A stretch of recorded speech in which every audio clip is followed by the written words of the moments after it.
Hey everyone, and welcome back to the channel. Today we're at one of the most dramatic and historically packed headlands in Britain, Cape Cornwall. And no, it's not the most westerly point in Great Britain, although a lot of people think it is. Stick around as we dive into mining history and dangerous swimming races, ancient chapels, even a bit of ketchup company drama. Odd but true. Okay, let's go.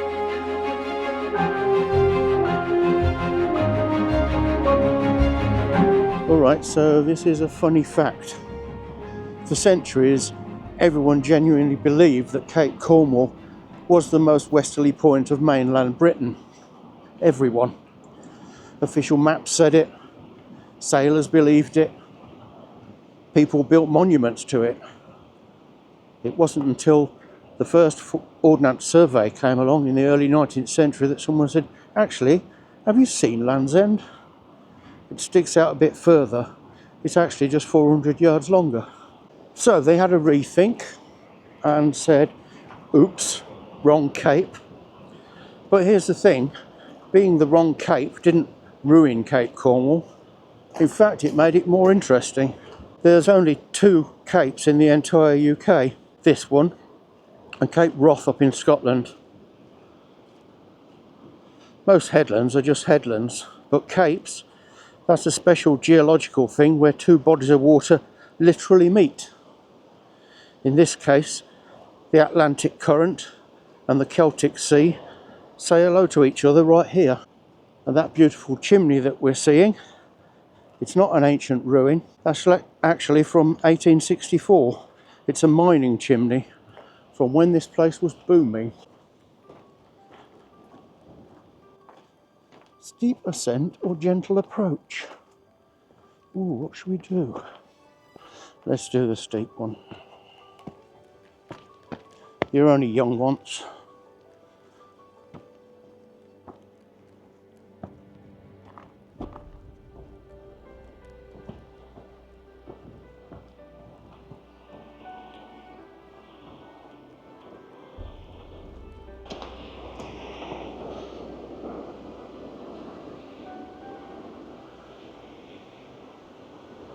Some impressive waves down there.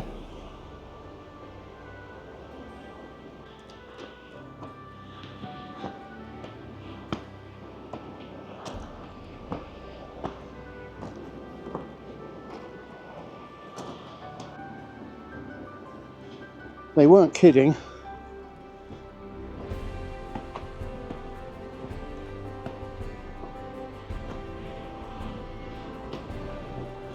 Okay. Where's the step? Yes. Okay then.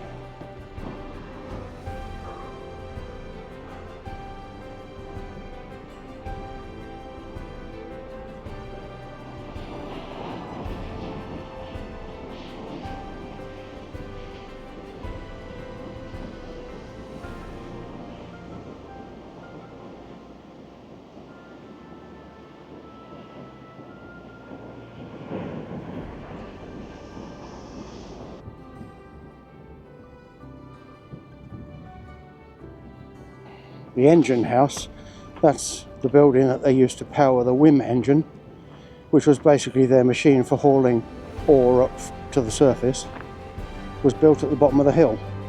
But here's the engineering bit that's actually quite brilliant. They connected it to this chimney with a long stone flue. The chimney became absolutely critical for ventilation and for helping to power the whole operation. Well, we'll talk about the mine a little bit more when we go over there. If we look just below the houses over there, we can see where the old mine workings were. There's not much left now. On the headland over there is Kenny Jack Castle. It's another Iron Age structure. They had quite a few along this tin coast. There's a good defensive position.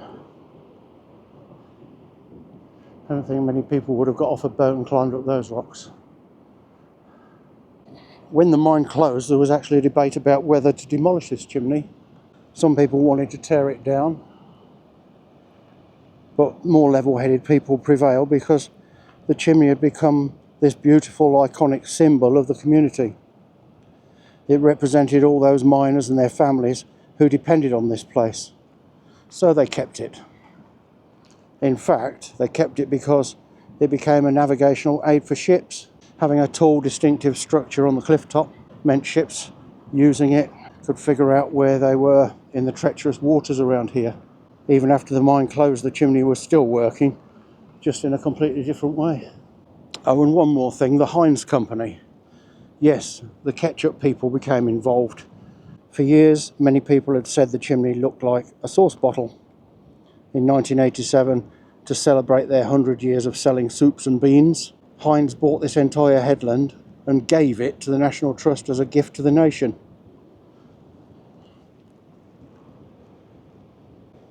So you could say this place is protected by the power of tomato ketchup. This commemorative plaque calls it the Heinz Monument. That's the kind of legacy you get when you're a massive food corporation feeling generous. Hopefully there should be an easier way down than coming up. It says footpath. This is, apparently.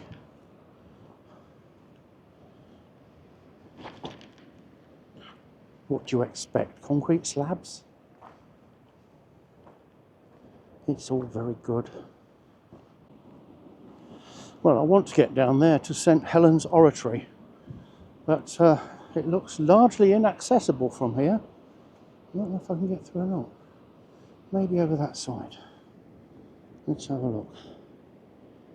Possibly. I think there's a gate down there somewhere. We can get down this footpath. I don't want to do a Jack and Jill and roll down the hill.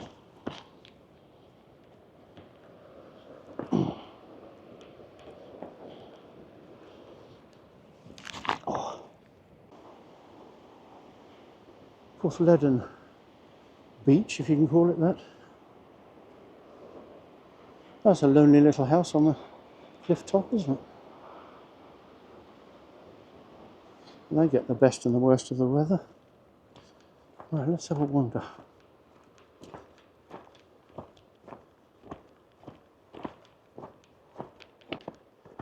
December, but we've still got one or two gorse flowers out.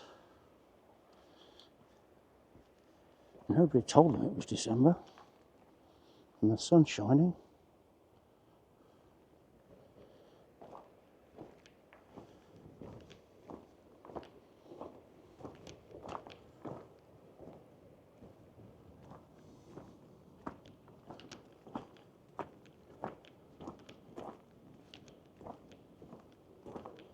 I was saying on the radio this morning, 2 weeks to Boxing Day. So, that's good. In case anyone was wondering, it's a coast path. And there's the coast.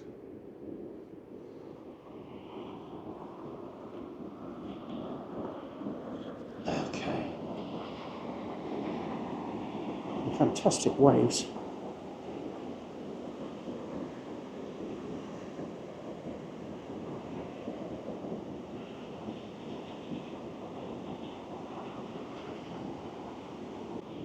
This is also where the Celtic Sea meets the Atlantic, so it usually gets a bit busy around here, these waves.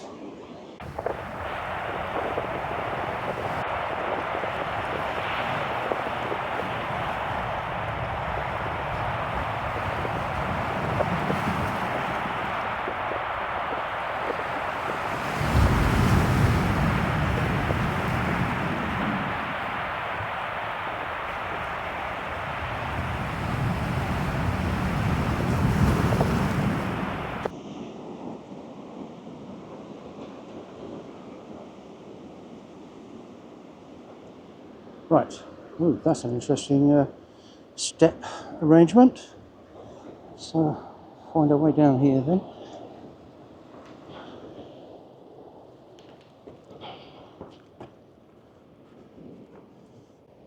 Do that quite often in Cornwall, just put 3 rocks sticking out of the wall and there's your steps.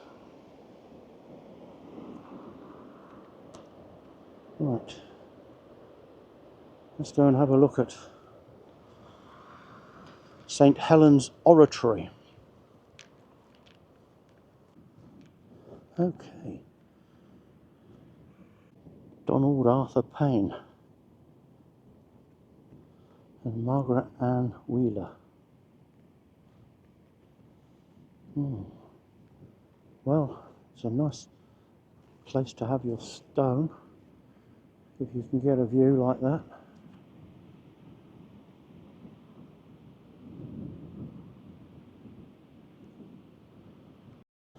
The oratory itself is tiny. It's basically a small room, really. So we go through this way, why not? Seeing as some vandals have knocked the wall down. I'm sure St. Helen won't mind. There's a cross on it, but the original one was lost. Some say a vicar took it home and put it in his garden. I wouldn't like to cast any aspersions, but these stories get around. This one was found in 1980 when a local man was ploughing a field and something went clunk and found this cross. So kept hold of it and about 6 months later cemented it on top of this. It sort of fits, I suppose.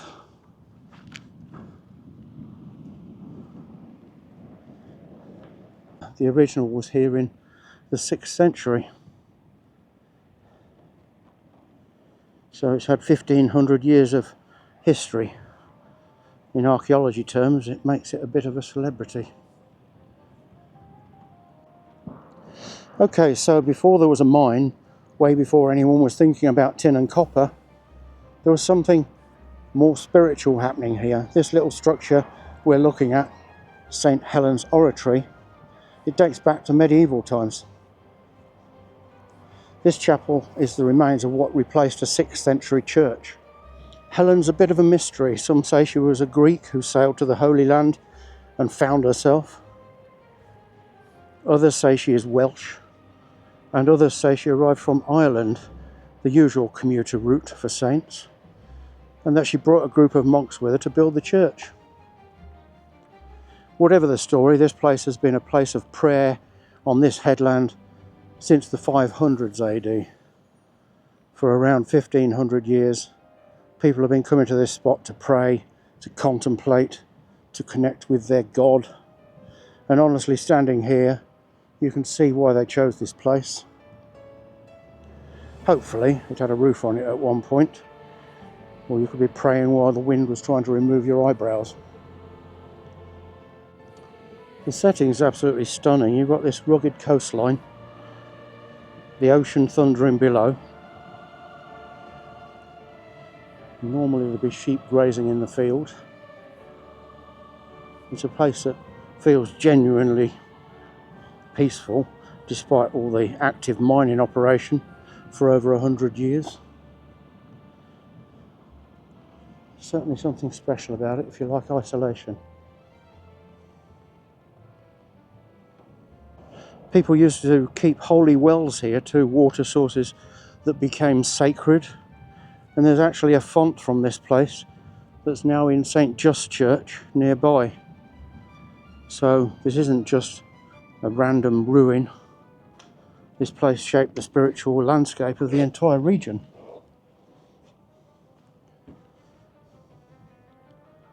Pretty amazing for something so small.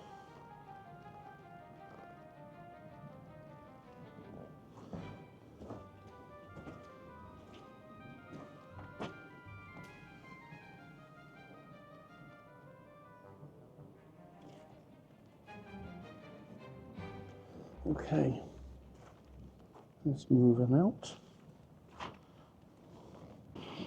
So on the horizon, we can just about make out the hotel on the top of Land's End.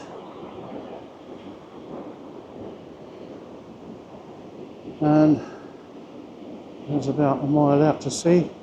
Here's Longship's Lighthouse. It's been there for a couple of 100 years, steering ships away from danger. We move around, and so over here we have the Brissons. I'm not making it up, but local people say that it looks like General Charles de Gaulle in the bath. I'll let you be the judge of that. These are the Brissons, and they are significant volcanic rocks, about 22 and 27 metres high, and they're a seabird breeding ground. Let's have a wander down a little.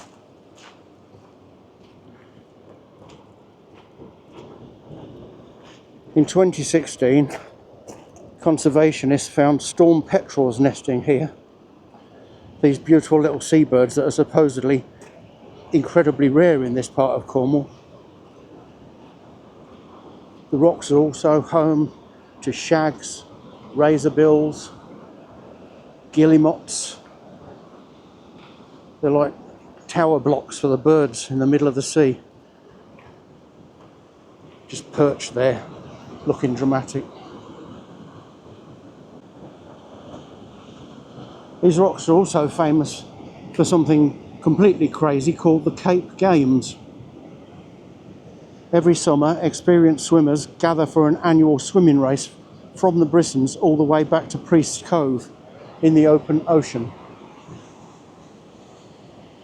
Here we have Priest's Cove in there in the corner. In Atlantic waters, people swimming with waves and currents and all the things that usually make swimmers nervous. This has been happening for decades. These are not just leisurely beach swimmers. These are people who've trained for this, and yet it's still genuinely dangerous. I mean, would you fancy swimming past all these rocks? Getting swept up by these waves? Hopefully they choose a little bit of a better day to do it. I don't know if the waves are ever quieter. This is what you get. The Brissons have a bit of a dark history, actually. In 1851, a ship called the New Commercial was wrecked on them.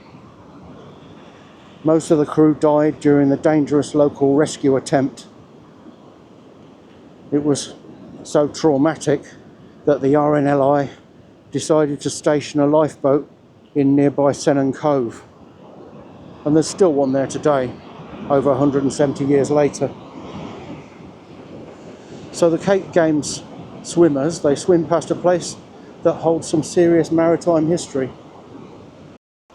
Somebody's keeping up a tradition there. They've got vines growing in there. I'll tell you about that in a little bit. Speaking of Priest Cove, that little sheltered beach, it's still an active fishing cove. Even during the mining days, miners would keep boats here for summer fishing. There's a continuity to this place that's pretty remarkable. It's been a working harbour for centuries, and it still is. It's still a proper working fishing community. Still has boats launching from here to catch lobster and mackerel.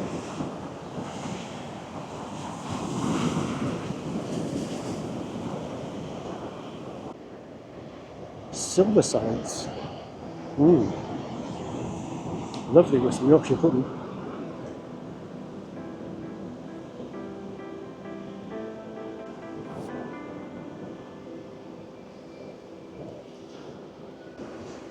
I know there's a tiny man-made pool around here somewhere, but I'm not sure exactly where it is, which is a bit silly. I don't know if I can see it if I go down a bit further. Let's have a look.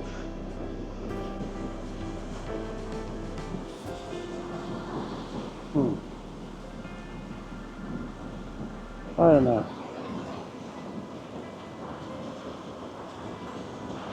Maybe the pool is in those rocks,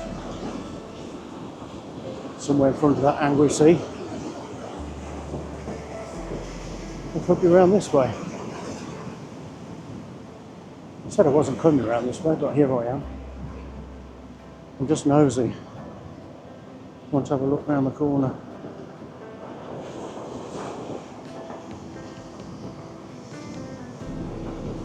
I don't want to get swept away though. Whoa, here we go. Oh, good job I've got my waterproof boots on. It's almost like it was telling me, how dare you. Okay then. Can we see a little pool anywhere? No. Quick, let's go away again. I don't know how they dare take these little boats out on that lot.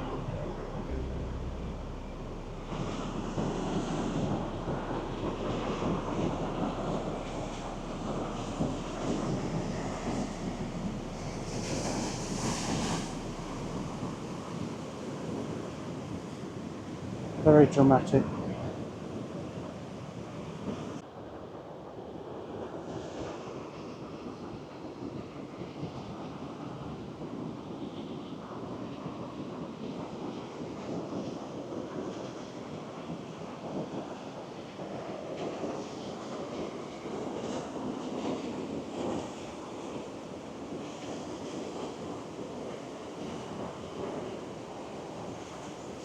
So I didn't find the man-made tidal pool that's apparently brilliant for kids in the summer.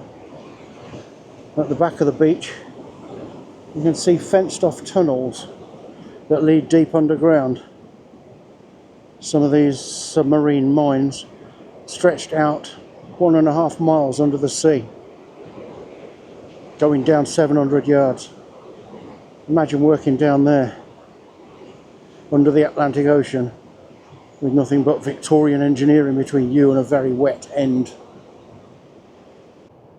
I don't know if I want to climb any more up that way, because there are warning signs about climbing too close to the cliff edges, because there's been some slippage again recently. I don't want to end up down there.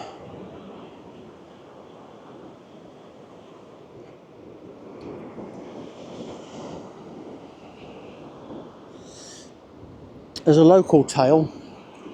In the 19th century, a local fisherman, a chap from Bottleac named John Matthews, put a message in a bottle and chucked it in the sea here.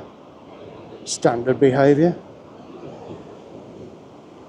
The bottle, doing what bottles do, floated and floated and ended up washing up in Germany.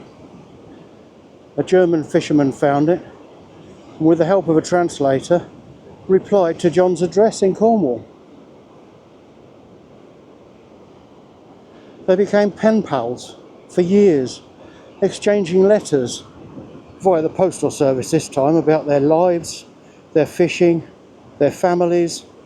Such a random story, I know.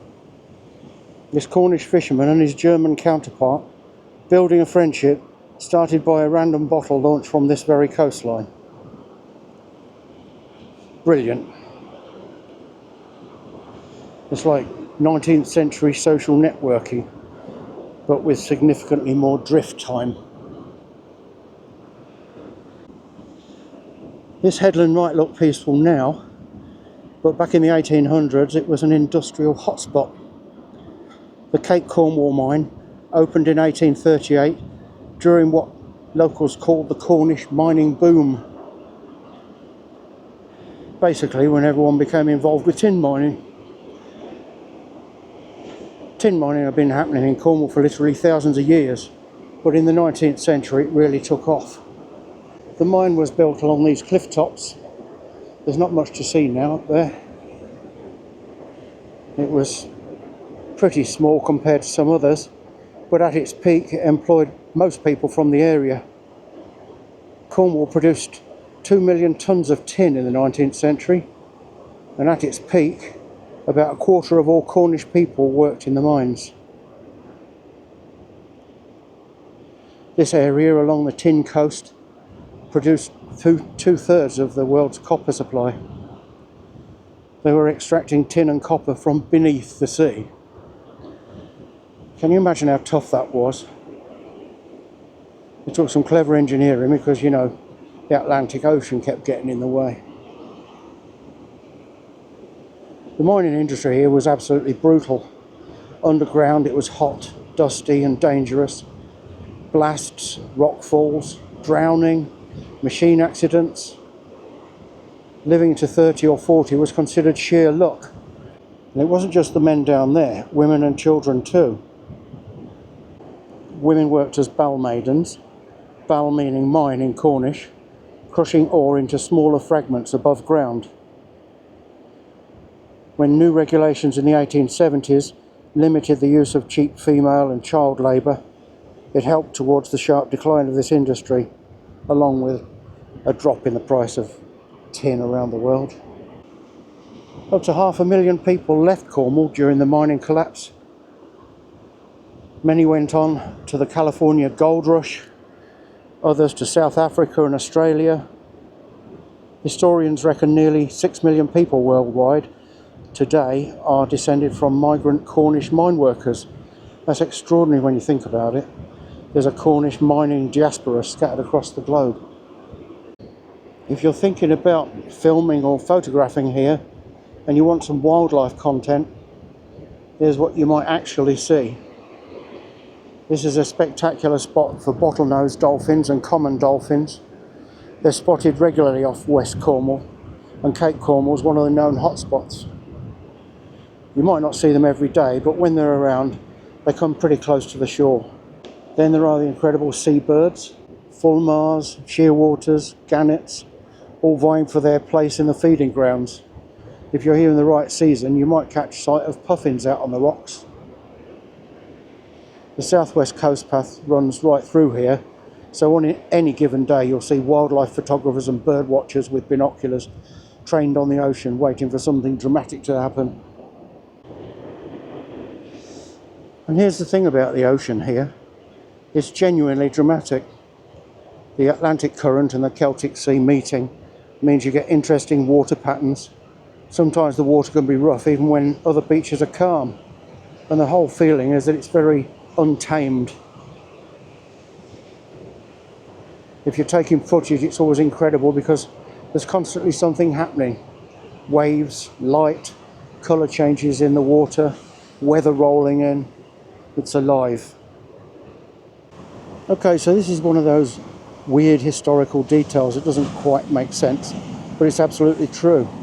In the early 20th century, so like 1900s to 1910s, someone decided to convert the old mining or dressing floors into greenhouses and wineries, actual wine production on Cape Cornwall. We've got this place that was just a brutal industrial mining operation, and suddenly someone says, you know what this place needs? Grapes and glasshouses. I don't know if the wine was any good, I don't know if the greenhouses thrived, but for a brief moment in time, Cape Cornwall was making Cornish wine. It's a kind of bizarre historical footnote that makes you fall in love with local history. Right, so if you're thinking of a visit, hopefully it'll be in season. You've got a car park with facilities, toilets and a refreshment counter during summer. The National Trust owns most of this headland, so access is generally good, though some areas might have some seasonal restrictions. The southwest coast path gives you multiple vantage points without having to scramble over rocks unnecessarily. The landscape's dramatic, the views are massive, there's nearly always wind, which is always challenging when I wanted to send up the drone. It was skipping all over the place. Never mind. Honestly, there's enough history, enough natural beauty and enough odd little details here that you could visit Cape Cornwall and still maybe miss some of it. If you enjoyed this little journey through Cape Cornwall, hit that like button, subscribe if you haven't already, and let me know in the comments what surprised you most about this place. Was it the Heinz Monument, the swimming race, the wine greenhouses? Let me know. Oh, those waves, crikey. And if you ever get the chance to visit Cape Cornwall in person, please do. Stand where the monks stood 1500 years ago. Look at the same rocks that sailors feared. Watch the ocean where the two currents meet. And maybe, just maybe, you'll understand why people have been coming to this goose-backed headland for so long. Thanks so much for watching, and see you in the next video. Bye for now.